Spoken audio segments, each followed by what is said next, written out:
The patient I'd like to discuss today is a fellow named Derek, and Derek came to see me in his mid-30s, very concerned about his hair loss, particularly in the front and the center, and was self-conscious about it, and was very careful in choosing the right hair transplant physician, but also he asked a lot of questions, and I was very happy to spend the time talking to him about the importance of appearing natural, the area we were planning to cover, the density of the transplant that we should be able to achieve given his goals.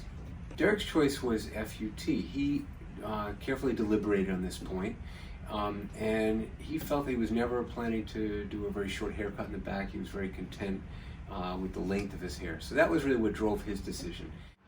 If you look closely, my goal 100% of the time is that nobody knows you've done a hair transplant. 100%. This should look natural. No one's ever said anything about a hair transplant. I took a week off from work and I came back the next week and no one mentioned anything.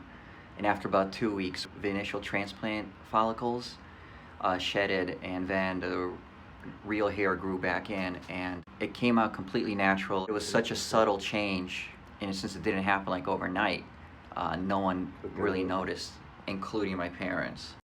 So Derek could have done FUE, but chose to do FUT procedure because you've never planned to do a number 1 or 2 haircut. What I'm doing is just showing you got a little tiny linear scar back here that I think you could probably get away with a number 3 or 4 haircut, but not a buzz cut.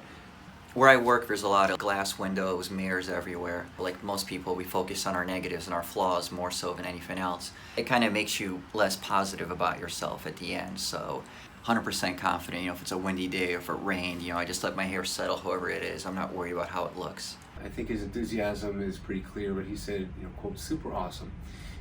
So for Derek, this is long-lasting, lifelong results, and I expect he'll remain very satisfied with the hair transplant.